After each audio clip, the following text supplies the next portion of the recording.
The silence of the void is a lie.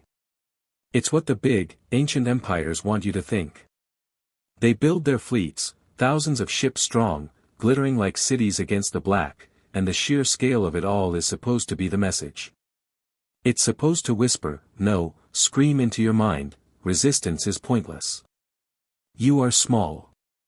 You are alone. For 50 years, the Kithrix Dominion delivered that message. They'd slide their war fleets into a system, and the first thing they'd do is shut down all communication. Not with jamming, that's crude. They'd use something else, a field that just absorbed the waves. It made the silence feel heavy, suffocating. You'd look up at the sky and know they were there, a curtain of silent, deadly light, and you couldn't even call for help. The silence was the first weapon. The hope that maybe, just maybe, someone out there knew what was happening was the second thing they took from you. We learned that lesson the hard way. Out on the rim, we were the last human colony, a speck of dust called sanctuary. We weren't a threat. We were miners, farmers, dreamers who just wanted to be left alone. When the Kithrix scout ship first appeared in our sky, we did what humanity always does. We sent a welcome party. We tried to talk. They didn't. Their response was a single energy lance that turned our capital, New Hope, into a glass crater. The transmission they sent wasn't a declaration of war. It was a notice of liquidation. We were in the way of their expansion. A resource to be cleared. We fought, of course we did. With aging patrol ships and mining lasers welded to freighters. It was like throwing pebbles at a mountain. They didn't even bother to swat us away. They just continued their methodical, silent work, planet-cracking our moons and harvesting the core. We were insects buzzing at their feet, waiting for the boot to fall. The last of our fleet, what was left. I was on the bridge of the Stalwart, a supply ship turned gunship. The air was thick with the smell of ozone, burnt metal, and fear. The captain, his face etched with a tiredness that went right down to the bone, stared at the tactical display. It was a sea of red hostile icons. There was no blue left. Just us. Any signal? Anything at all? He asked, his voice a dry rasp. The comms officer, a young woman with soot smeared across her cheek, just shook her head. Nothing, sir. The dampening field is still up. We're ghosts out here. That's when we saw it. A new signal. Not from the planet, not from the Kithrix. It was a single, faint pulse, originating from the edge of the system, right out of the bleak emptiness beyond the Oort cloud. A transponder code we hadn't seen in decades. A code from old Earth. A collective breath hitched on the bridge. Earth. They'd gone silent after the first Kithrix warships had entered Sol system. We'd assumed the worst. We'd mourned them. Identify, the captain snapped, leaning forward. The code resolved on the screen. It wasn't a fleet. It wasn't an armada coming to save the day. The designation was simple, clinical. XPC-01, Avalon. An experimental prototype. One ship. The hope that had flickered for a second died just as quickly. One ship. Against that? It was a suicide mission. A gesture. A final, defiant shout before the end. The Kithrix noticed it too. A small detachment, 3 of their lighter cruisers, broke off from the main fleet and began moving to intercept. It was a routine action for them. A pest control. We watched on our long-range scopes, our hearts heavy. We were about to witness the death of our last hope, from so far away we couldn't even help. The Avalon didn't behave like any ship I'd ever seen. It didn't charge. It didn't try to run.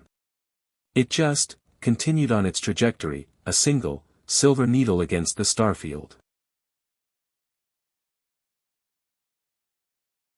They launched their first volley. A storm of plasma, enough to vaporize a small moon. And then it happened. The Avalon didn't raise shields. It didn't evade. For a fraction of a second, space around it wrinkled. It's the only word for it. The incoming fire just bent. It streamed around the ship like water around a stone, harmlessly dissipating into the void. On the bridge of the Stalwart, you could have heard a pin drop. The Kithrick's cruisers hesitated. You could see it in their maneuvering thrusters firing erratically. They fired again. Same result. The Avalon continued its serene, unstoppable path. It wasn't even aiming at them.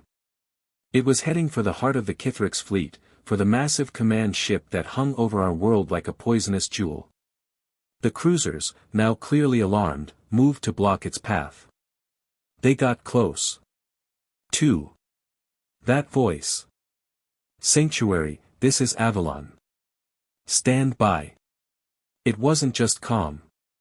It was normal. Like a pilot checking in on a routine cargo run. There was no strain, no fear, no heroic bravado. Just a flat, professional tone that made the impossible thing we just witnessed feel even more terrifying. On the Stalwart's bridge, that voice broke the frozen silence. Was that all it said? Someone whispered. The captain was still gripping the back of the comms officer's chair, his knuckles white. Play it back.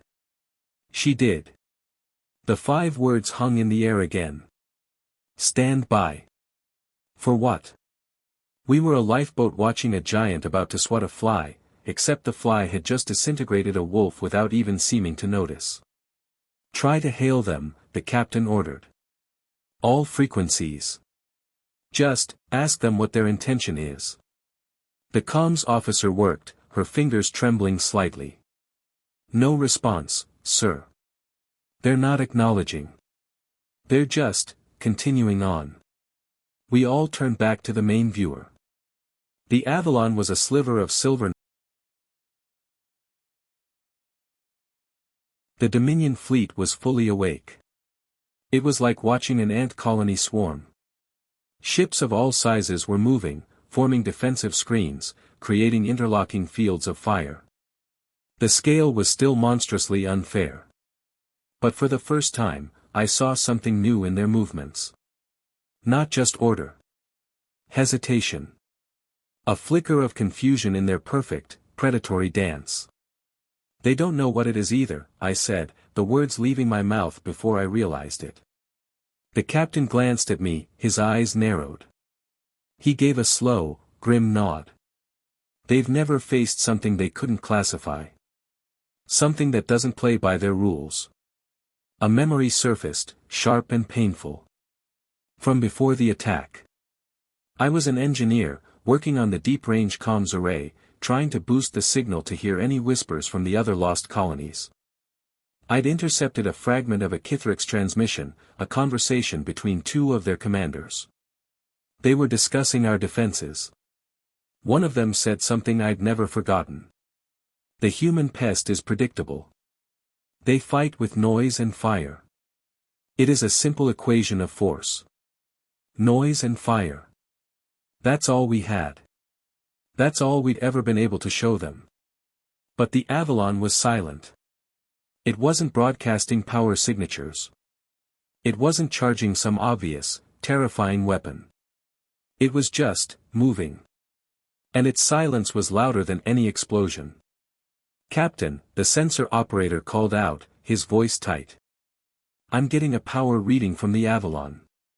It's not like anything in our database. It's gravitational. They're bending space around the ship. Not just for defense.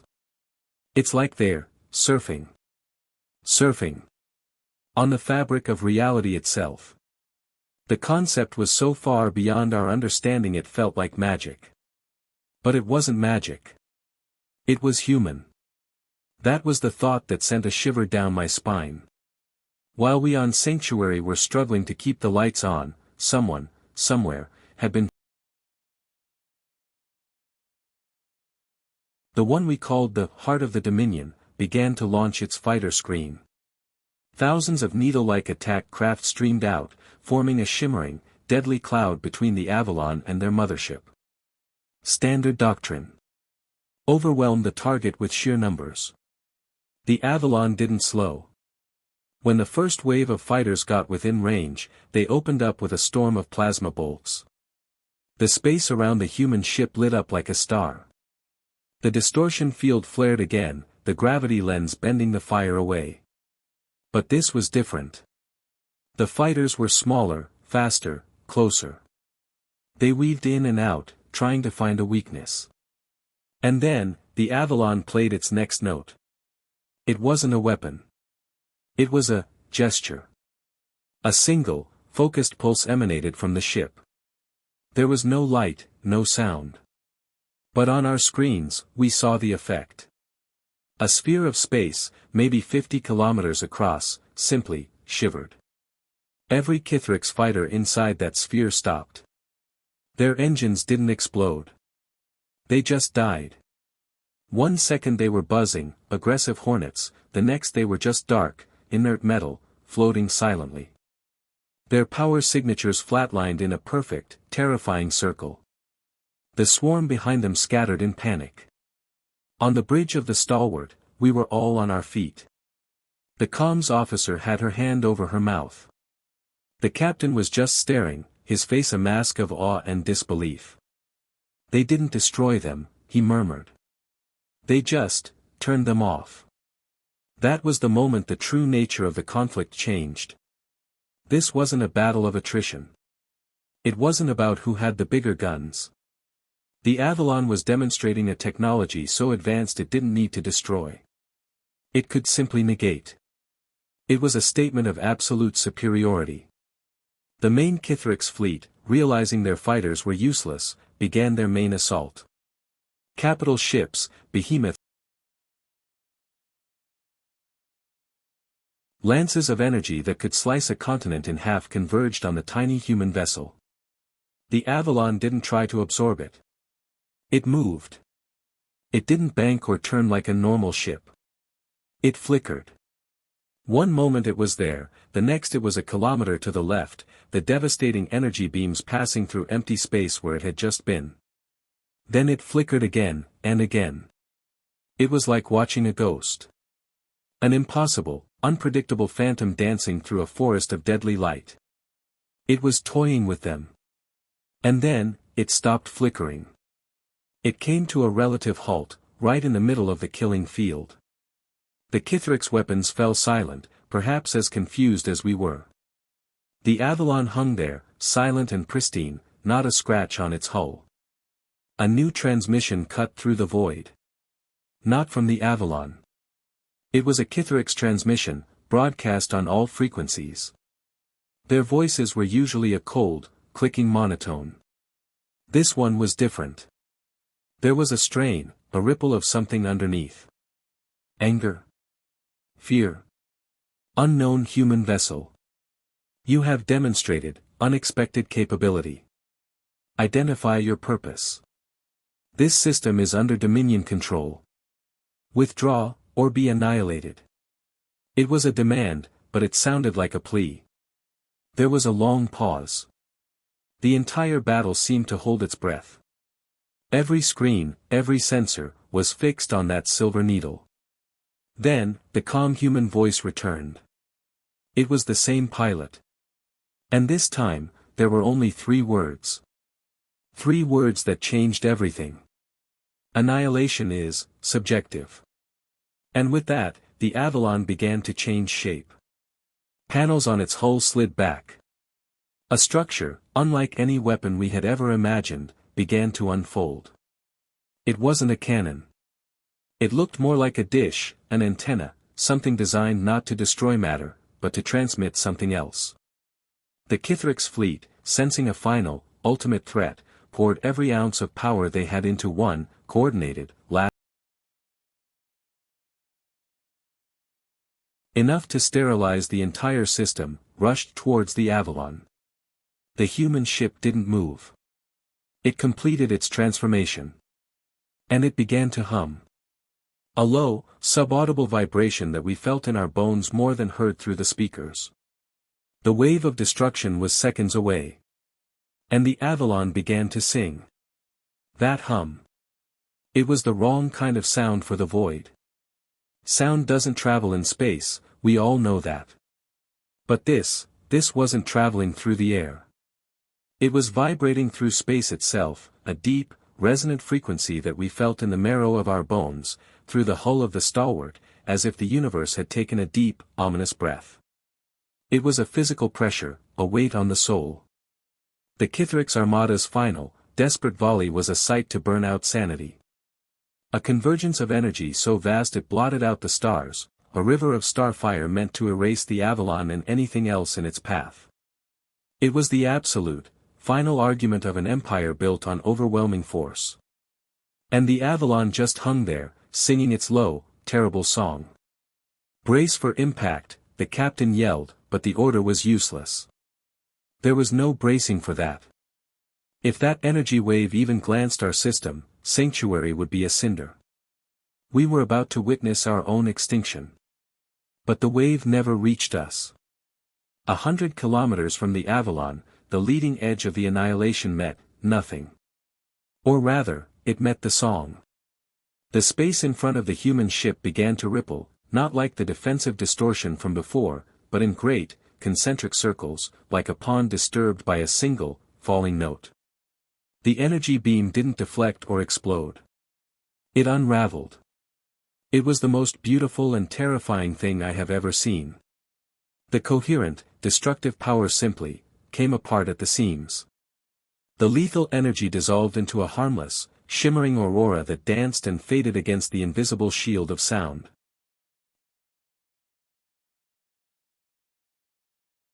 The Kithrix's ultimate weapon was being turned into a light show. On the bridge, nobody spoke. We couldn't. We were beyond words. The comms officer was crying silently, tears cutting clean lines through the grime on her face.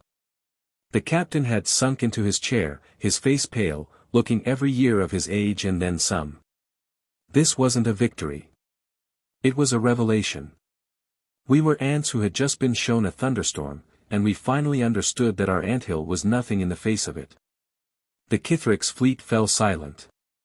The last flickers of their attack faded into the cosmic background. The only thing left was the hum from the Avalon, a sound that now felt like the heartbeat of God. Then, the Avalon's transmission cut through the hum, the pilot's voice still infuriatingly, impossibly calm. "Sanctuary. The dampening field is down. You may wish to record this." The captain found his voice, a dry croak. "Record what?" As if in answer, the Avalon's song changed. The deep, resonant hum shifted in pitch, climbing higher, becoming a clear, piercing tone. The strange antenna-like structure on its hull began to glow with a soft, internal light. It wasn't aiming at the Kithrix fighters or the cruisers.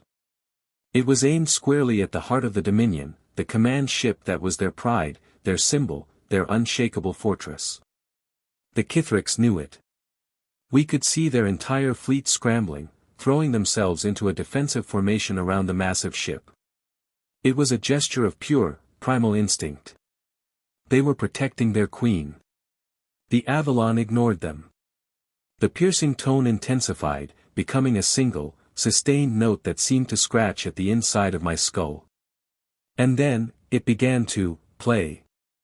It's the only word I can use. The single note broke apart into a sequence. A melody. It was complex, alien, and utterly devoid of any emotion we could recognize. It wasn't a song of triumph or anger.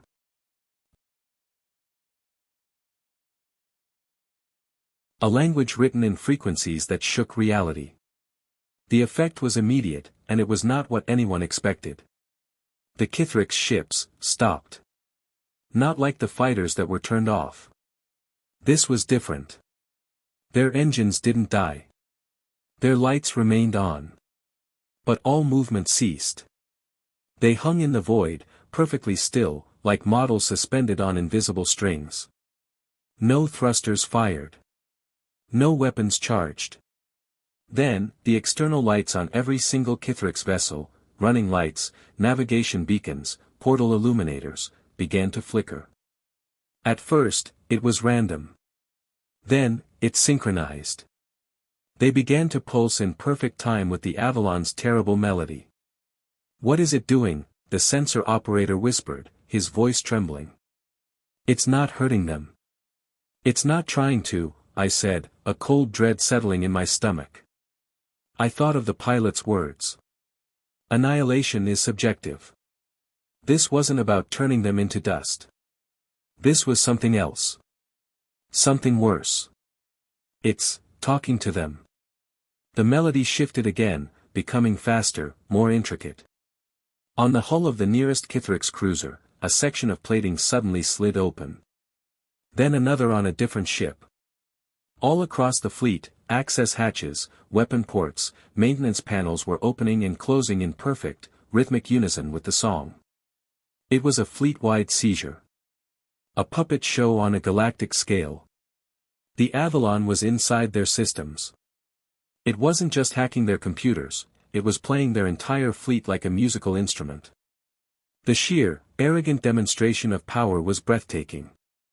They weren't just winning a battle, they were proving that the Kithrix's technology, their entire civilization of force, was a toy in human hands.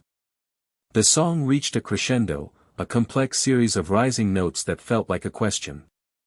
And then, it stopped. The silence that followed was heavier than any sound. The Kithrix fleet hung.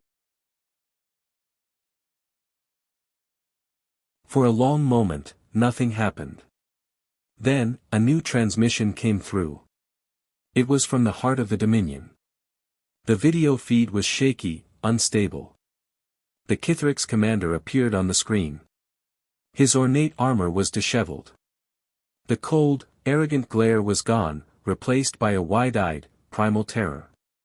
He wasn't looking at his own screen. He was staring at something, or someone, just off camera on his own bridge. His mouth worked, but no sound came out. When he finally spoke, it wasn't in the Kithrix tongue. It was in heavily accented, broken English.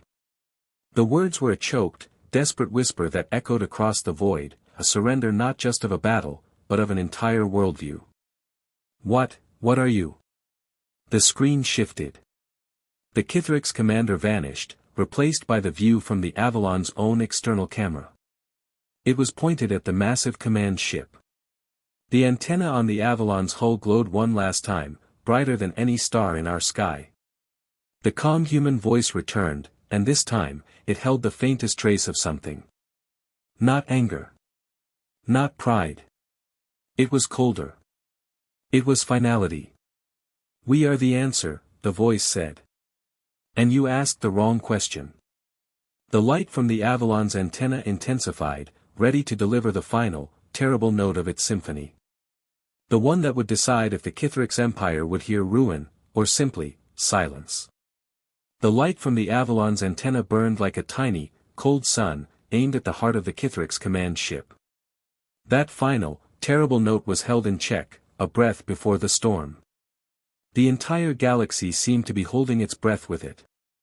On the stalwart, we were frozen, waiting for the echo of a sound that would end an empire. Then, the universe broke. It wasn't a sound. It was a tear. Space behind the Kithrix fleet, far beyond the Avalon, rippled and then shattered like glass.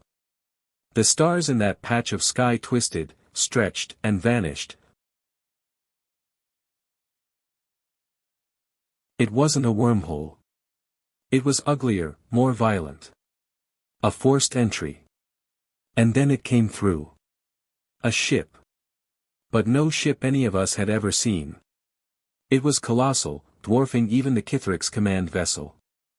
It wasn't built with clean lines or logical symmetry. It was a jagged, asymmetrical nightmare of dark, non-reflective metal, covered in spines and irregular structures that looked like growths. It made the Kithrix fleet look like children's toys. It didn't move. It simply existed in the space it had stolen, radiating a sense of age and menace that made my blood run cold. The Avalon's targeting light flickered and died. The antenna began to retract. The calm, focused presence we had felt from the human ship shifted. It was like watching a wolf, poised for the kill, suddenly freeze and turn to face a landslide.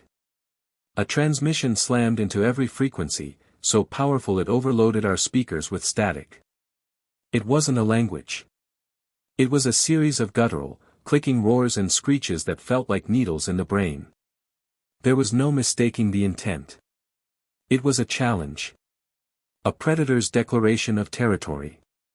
The Kithrix commander, who had just been facing his own annihilation, now stared at this new, unimaginable threat.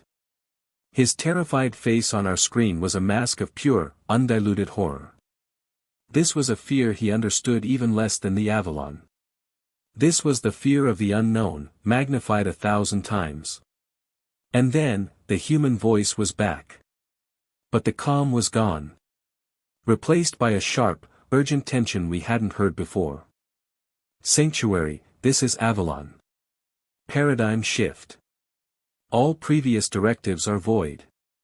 A pause, filled only with the psychic static from the Leviathan. The Kithrix incursion was not a first contact war. It was a territorial dispute. The words didn't make sense. They hung in the air, not computing. The captain leaned forward, gripping the console. Avalon, explain. What is that thing?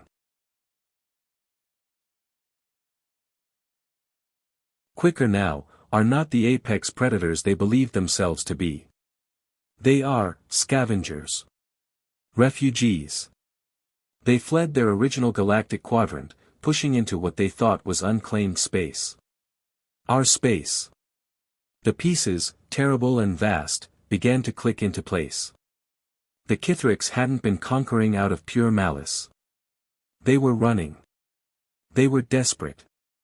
And in their desperation, they had stumbled into humanity's backyard, treating us like pests because they were terrified of what was chasing them.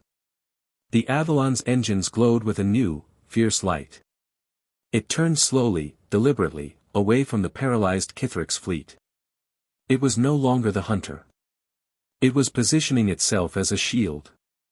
A shield between Sanctuary, the Kithrix, and the monstrous entity that had just arrived. The entity you are witnessing designates itself as the Vordax, the pilot continued, the strain evident now. Their philosophy is simple, consumption. They do not conquer. They harvest. They strip systems of all usable matter and energy, including life. The Kithrix were simply the first course. We are next. The Vordax ship began to move. It didn't turn or accelerate. A section of its jagged hull simply unfolded, revealing a deep, dark cavity that seemed to absorb the light from the stars. From within, a cloud of smaller, insect-like vessels began to pour forth, a swarm of black, chitinous shapes that moved with a horrifying, unified purpose. They didn't head for the Avalon. They streamed past it, ignoring it completely, heading straight for the helpless Kithrix ships. We watched, sickened, as the swarm enveloped the nearest Kithrix cruiser. There were no explosions. No energy weapons. The insect ship simply latched onto the hull, and we could see, on magnified sensors, the metal of the cruiser beginning to dissolve. They were eating it. Consuming it alive. The Kithrix commander's transmission ended in a scream that was a wire about to snap. This is no longer a war for territory. This is an extermination. The Kithrix gambled on being the biggest threat in the room. They were wrong. The human prototype ship, built to humble an empire, now stood alone against a horror that consumed empires. The symphony of ruin we thought was about to be played on the Kithrix fleet was suddenly a prelude. The real music was about to begin, and the Avalon was no longer the conductor. It was the first and only instrument standing before the silence. And the silence was hungry. The swarm of Vordax ships flowed past the Avalon like a dark river around a stone, their attention fixed on the richer, easier prey of the paralyzed Kithrix fleet. It was a sight that would haunt me forever. The great warships of the Dominion, which had been the nightmare of my entire life, were being dismantled.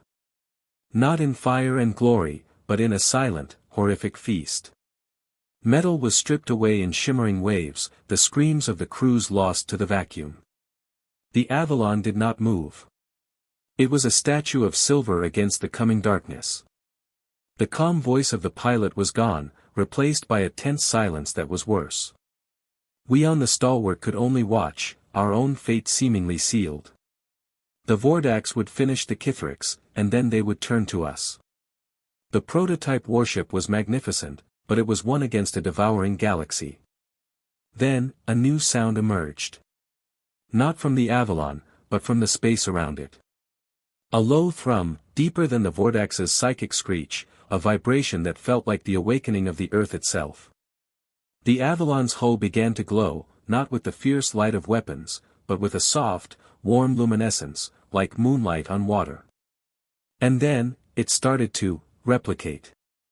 It wasn't building other ships. It was unfolding.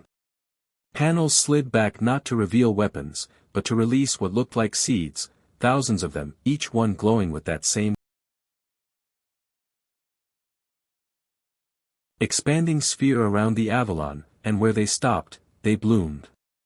Each seed unfolded into a complex, crystalline structure, creating a vast, shimmering web that connected back to the human ship. In less than a minute, the Avalon was the center of a beautiful, terrifying neural network of light, a celestial spiderweb that hung between us and the Vordax swarm. The Vordax noticed. The main Leviathan ship emitted a shriek of pure rage that made our screens flicker. The swarm consuming the Kithriks broke off and reoriented, a single, malevolent consciousness now focused entirely on this new, shining obstacle. They attacked as one. A black tide of chitin and hunger surged toward the web of light. The first wave hit.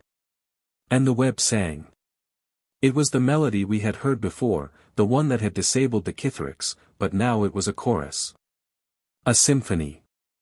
The crystalline nodes pulsed in harmony, and the space within the web changed. The Vordax ships didn't unravel or get disabled. As they passed through the field, they simply stopped being. One moment they were there, moving at attack speed, the next they were gone. Not destroyed into pieces.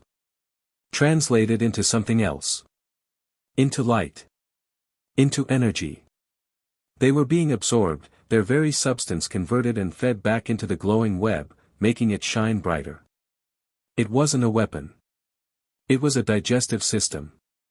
The Avalon had woven a net, and it was catching flies, using their own mass to strengthen the trap. The Vordax swarm, driven by a single mind, had no concept of retreat. They poured themselves into the web, and the web consumed them. It was a silent, terrifyingly efficient process. The black tide diminished with every second, the screeching transmissions from the Leviathan growing more and more frantic. Finally, the last of the swarm was gone. The web of light pulsed, brilliant and full. The massive Vordax mothership, now alone, began to back away. It had met something it couldn't consume. Something that could consume it. The Avalon didn't let it go. The entire web of light collapsed inward, the energy of 1,000 Vordax ships focusing into a single, blinding point at the tip of the Avalon's antenna. There was no beam, no projectile. There was only a single, final, silent pulse of pure white light that shot across the void. It didn't hit the Vordax ship. It touched the space in front of it. And that space, healed. The violent, unnatural rift the Vordax had used to enter snapped shut. The universe itself seemed to recoil, then settle, stitching the wound closed with finality. The Vordax Leviathan was trapped. Isolated. Cut off from whatever hell it had called home. The Avalon's web dissolved, the light fading back into its hull. It turned, slowly, until it was facing the lone, monstrous ship. It was just the two of them now. The human prototype, humming with stolen power, and the ancient horror, cornered. The Avalon's calm voice returned to our channel, but it was different. Tired. Profoundly sad. Sanctuary. The threat is contained. The Kithriks fleet is disabled. The Vordax entity is isolated. The system is yours. A cheer started to rise on the stalwart's bridge, a wave of pure, unadulterated relief, but it died in our throats. The Avalon wasn't finished.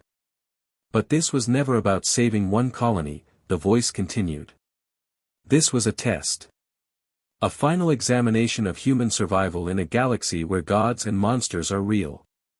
The screen on our bridge flickered, and the view changed. We were no longer looking at the Avalon. We were looking from the Avalon's bridge. It was empty. There were no chairs, no consoles, no crew. The view of the trapped Vordax ship was projected on a vast, curved screen, but the room itself was dark and silent. The voice was now coming from the empty ship itself. The Avalon is not a warship. It is an ark. The last artifact of old Earth. Are gone.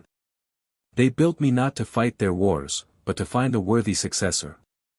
To find a humanity that could endure. The view shifted again, showing us, sanctuary, from orbit. Our damaged world, our struggling people. You have endured.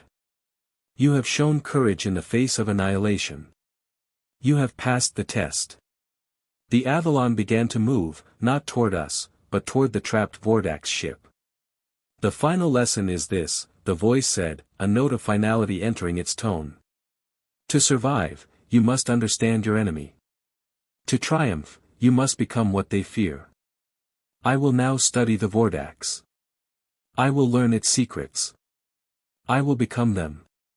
And when the rest of their kind finally arrive, I will be waiting. The silver ship accelerated, and as it neared the monstrous Vordax vessel, its shape began to change. The clean, human lines softened, then shifted, morphing into something jagged and dark. It was mimicking the Vordax. It was assimilating their form. Just before it made contact, the voice spoke one last time, a whisper that was both a promise and a warning. You are not alone. But you are on your own. Build. Grow. Be worthy. I will be watching. The Avalon, now a perfect, dark replica of the Vordax ships, touched the hull of the Leviathan. There was a flash of light, and then both vessels vanished, leaving behind only the stars, the silent, broken Kithrix fleet, and a future more terrifying and hopeful than we had ever dared to imagine. Silence. It was a different silence than before. Not the heavy, suffocating quiet of the Kithrix dampening field, and not the tense, breathless hush before a battle. This was the silence after a storm. A deep, vast, and echoing quiet that settled over the entire system. On the bridge of the Stalwart, no one moved. We just stared at the main viewer, at the empty patch of space where the Avalon and the monster had been. The stars there twinkled, innocent, as if nothing had ever happened. The Kithrix fleet hung in the void, dark and powerless. Their lights were out. Their engines cold. They were just sculptures now. A monument to an empire that had picked a fight with the wrong species and found something worse waiting behind them. Are they all dead? The comms officer finally whispered, her voice small in the immense quiet. The captain slowly lowered himself into his chair. He looked older, as if he had lived 100 years in the last hour. I don't know, he said, his voice rough. And I don't think it's our problem to solve. Not today. His eyes were fixed on our world, sanctuary, which hung in the viewport like a blue and green jewel. It was still there. We were still there. That's when the message arrived. It wasn't a transmission. It was a data packet, sent directly from the Avalon before it vanished. It appeared on our screens with a simple, text-only header, for the heirs of Earth. The captain opened it. It wasn't a weapon schematic. It wasn't a map of hidden treasures. It was a library. The complete, unedited history and knowledge of old Earth. Every scientific discovery, every piece of music, every story, every lesson learned from their rise and their fall. And tucked within it, like a footnote, were the technical readouts for the Avalon systems. Not as a blueprint to copy, but as a lesson. A single, profound sentence was highlighted: a true prototype weapon is not a thing you build, but an idea you understand. We gave you the result. The understanding is your journey. The weapon was never the ship. The weapon was the knowledge. The Avalon was just the delivery system. The captain let out a long, shaky breath. He turned from the screen and looked at each of us on the bridge. The young sensor operator, the tired comms officer, the engineers. We were just people. Scared, tired people who had wanted nothing more than to be left alone.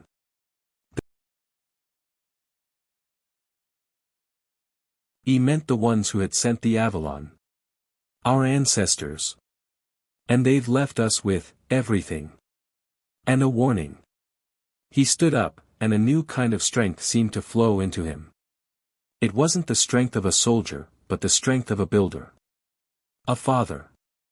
First order of business, he said, his voice firm now. We scan the Kithrix fleet. If there are survivors, we offer them a choice. They can join us, or we will find a barren world to leave them on. We are not them. We do not execute the helpless. His words landed with a physical weight. It was the first decision of a new era. We would not become the Kithrix, ruling through fear. And we would not hide like prey, waiting for the next threat. Second, he continued, we take this, he gestured to the data on the screen, this gift. And we learn.